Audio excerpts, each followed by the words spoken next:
ಚಿಕ್ಕಬಳ್ಳಾಪುರ ಜಿಲ್ಲೆಯ ಗುಡಿಬಂಡೆ ತಾಲೂಕಿನ ಉಲ್ಲೋಡು ಗ್ರಾಮ ಪಂಚಾಯಿತಿ ವ್ಯಾಪ್ತಿಯ ಬ್ರಾಹ್ಮಣರ ಹಳ್ಳಿಯಲ್ಲಿ ನಿರ್ಮಾಣವಾಗುತ್ತಿರುವ ಅಂಬೇಡ್ಕರ್ ಭವನದ ಕಾಮಗಾರಿ ಇದೀಗ ವಿವಾದಕ್ಕೆ ಕಾರಣವಾಗಿದೆ. ದಲಿತ ಸಮುದಾಯದ ಆಶಾಕಿರಣವಾಗಬೇಕಿದ್ದ ಭವನ ನಿರ್ಮಾಣವಾದಲ್ಲಿ ಭ್ರಷ್ಟಾಚಾರ ಮತ್ತು ಕಳಪೆ ಕಾಮಗಾರಿ ನಡೆಯುತ್ತಿದೆ ಎಂಬ ಆರೋಪ ಕೇಳಿಬಂದಿದೆ. ಸರ್ಕಾರಿ ನಿಯಮದ ಪ್ರಕಾರ ಕಟ್ಟಡ ನಿರ್ಮಾಣಕ್ಕೆ ಮಣ್ಣಿನ ಇಟ್ಟಿಗೆಗಳನ್ನು ಬಳಸಬೇಕಿದ್ದರೂ ಗುತ್ತಿಗೆದಾರರು ಅಗ್ಗದ ಮತ್ತು ಕಳಪೆ ಗುಣಮಟ್ಟದ ಸಿಮೆಂಟ್ ಇಟ್ಟಿಗೆಗಳನ್ನು ಬಳಸಿ ಕಾಮಗಾರಿ ನಡೆಸುತ್ತಿದ್ದಾರೆ ಎಂದು ಸ್ಥಳೀಯರು ಆರೋಪಿಸಿದ್ದಾರೆ. ಕಟ್ಟಡದ ಬಾಳಿಕೆ ಮತ್ತು ಗಟ್ಟಿತನಕ್ಕೆ ಅಗತ್ಯವಾದ ಕ್ಯೂರಿಂಗ್ ಪ್ರಕ್ರಿಯೆಯನ್ನು ಸಮರ್ಪಕವಾಗಿ ಮಾಡದೆ ಅವಸರದಲ್ಲಿ ಕಾಮಗಾರಿ ಮುಗಿಸುವ ಪ್ರಯತ್ನ ನಡೆಯುತ್ತಿದೆ ಎನ್ನಲಾಗಿದೆ. ಈ ಕುರಿತು ಸ್ಥಳೀಯ ಮಾಜಿ ಬಿಜೆಪಿ ಹಾಗೂ ಕೆಜೆಪಿ ಸದಸ್ಯ ಮೂರ್ತಿ ತೀವ್ರ ಆಕ್ರೋಶ ವ್ಯಕ್ತಪಡಿಸಿದ್ದು, ಸರ್ಕಾರಿ ಹಣದಲ್ಲಿ ನಡೆಯುತ್ತಿರುವ ಕಾಮಗಾರಿಯನ್ನು ಸಂಬಂಧಪಟ್ಟ ಅಧಿಕಾರಿಗಳು ಇದುವರೆಗೂ ಪರಿಶೀಲನೆ ಮಾಡದೇ ಇರುವುದು ಗಂಭೀರ ವಿಷಯ ಎಂದು ಆರೋಪಿಸಿದ್ದಾರೆ. ಅಧಿಕಾರಿಗಳು ಮತ್ತು ಗುತ್ತಿಗೆದಾರರ ಶಾಮೀಲಾತಿಯಿಂದಲೇ ಇಂತಹ ಅವ್ಯವಹಾರ ನಡೆಯುತ್ತಿದೆ ಎಂದು ಅವರು ನೇರವಾಗಿ ದೂರಿದ್ದಾರೆ. ಭವನಕ್ಕಾಗಿ 5 ವರ್ಷಗಳಿಂದ ಕಾಯುತ್ತಿರುವ ಗ್ರಾಮಸ್ಥರಿಗೆ ಜಿಲ್ಲಾಡಳಿತ ಇನ್ನಾದರೂ ಎಚ್ಚೆತ್ತುಕೊಂಡು ಕಾಮಗಾರಿಯ ಗುಣಮಟ್ಟ ಪರಿಶೀಲಿಸಿ ಕ್ರಮ ಕೈಗೊಳ್ಳಬೇಕು ಎಂದು ಆಗ್ರಹಿಸಿದ್ದಾರೆ. ನಮಸ್ತೆ, ನನ್ನ ಹೆಸರು ನರಸಿಂಹಮೂರ್ತಿ ಅಂತ. ನಾವು ಎಕ್ಸ್-KDP ಮೆಂಬರು. ನಮ್ಮದಿದೆ ಬ್ರಾಹ್ಮಣರಹಳ್ಳಿ. ನೋಡಿ, 10 ವರ್ಷದಿಂದ ಇದು ಅಂಬೇಡ್ಕರ್ ಭವನ ನಮ್ಮ ಕಾಮಗಾರಿ ನಡೀತಾ ಇದೆ. ಗುಡಿಬಂಡೆ ತಾಲೂಕಿನಲ್ಲಿ ಎಲ್ಲ ಊರುಗಳಲ್ಲಿ ಮಾಲಮೂಲ ಗ್ರಾಮಗಳಲ್ಲಿ ಸಹ ಇವತ್ತು ಅಂಬೇಡ್ಕರ್ ಭವನ ಆಗಿದೆ.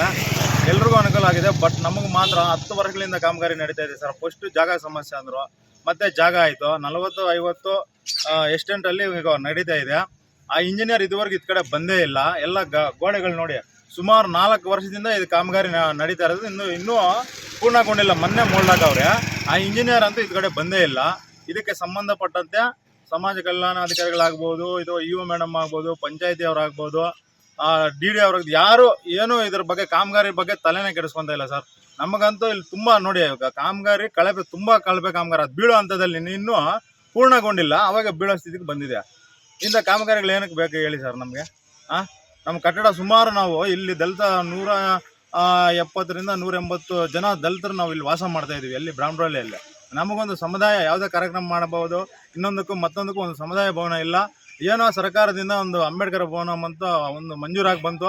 ಅದು 10 ವರ್ಷಗಳಿಂದ ಜಾಗ ಇಲ್ಲ ಅಂತ ಹೇಳ್ಬಿಟ್ಟು ನಮ್ಮನ್ನ ಸುಮಾರು ವರ್ಷಗಳ ಕಾಲ ಮುಂದೆ ಇಲ್ಲ ಸರ್. ಅವ್ರು ಇವಾಗ ಅನುದಾನ ಕೊಟ್ಟಿರ್ಬೋದು. ಅನುದಾನ ಕೊಟ್ಟಿದ್ರೆ ಕಾಮಗಾರಿಯನ್ನು ಪರಿಶೀಲನೆ ಮಾಡಬೇಕು, ಕಾಮಗಾರಿ ಬಂದು ನೋಡಬೇಕು, ಕಾಮಗಾರಿ ಹೇಗೆ ನಡೀತಾ. ಸ್ಥಳೀಯ ಶಾಸಕರು ಇದ್ರ ಬಗ್ಗೆ ಯಾವುದೇ ರೀತಿ ಅಂತ ಅವರು ಯೋಚನೆ ಮಾಡಿಲ್ಲ ಸರ್. ಇದ್ರ ಬಗ್ಗೆ ಇವ್ರನ್ನ ಇಂಜಿನಿಯರ್ನಾಗಿರ್ಬೋದು, ಮೇನ್ ಕಾಂಟ್ರಾಕ್ಟರ್ ಅವ್ರನ್ನಾಗ್ಬೋದು, ಯಾರನ್ನೂ ಅವರು ಗಣ್ಯಗೆ ತಗೊಂಡಿಲ್ಲ, ಬಂದು ಕೇಳಿಲ್ಲ, ವಿಚಾರಿಸಿಲ್ಲ, ಯಾರಿಂದ ಮಾಹಿತಿನೂ ತಗೊಂಡಿರಲ್ಲ. ಅವ್ರಿಗೆಲ್ಲ ಕೆಲಸಗಳಿರ್ತವೆ. ನಮಗೂ ಈಗ ಆದರೆ ಈ ಅಂಬೇಡ್ಕರ್ ಅವ್ರ ಬಗ್ಗೆ ಅವ್ರು ಯೋಚನೆ ಮಾಡ್ತಾ ಇಲ್ಲ ಸರ್. ನಮಗೆ ಅದೇ ನಮ್ಮ ಕಾಮಗಾರಿ ನಮಗೆ ಕಾಮಗಾರಿ ಸಂಪೂರ್ಣವಾಗಿ ಮಾಡಬೇಕು. ಮತ್ತು ಏನಿದೆ ಸರ್ಕಾರಿ ಎಸ್ಟಿಮೇಟ್ ಕಾಪಿ ಏನಿದೆ ಅದರ ಪ್ರಕಾರ ಮಾಡಬೇಕು. ಸಿಮೆಂಟ್ ಇಟ್ಗಳು ಕಟ್ಟಬಾರ್ದಂತ ಕೋರ್ಟ್ ಆದೇಶಗಳಿದೆ ನೋಡಿ. ಸಿಮೆಂಟ್ ಇಟ್ಗಳು ಅದು ಏನೋ ಕಳಪೆ ಇಟ್ಟಿಗೆಗಳವು. ಕಳಪೆ ಸಿಮೆಂಟ್ ಹಾಕಿದ್ದಾರೆ. ಆ ಕಾಂಟ್ರಾಕ್ಟರ್ ಯಾರನ್ನು ಕೇಳೋರಿಲ್ಲ. ಯಾರು ಇಂಜಿನಿಯರ್ ಅಂತೂ ಆ 3 ವರ್ಷದಿಂದ ಬಂದಿಲ್ಲ ನೋಡಿ. ಮರ ಇದೆ, ಈ ಮರ ಕಟ್ ಮಾಡಬೇಕು ಅಂತ ಹೇಳಿದ್ದಾರೆ.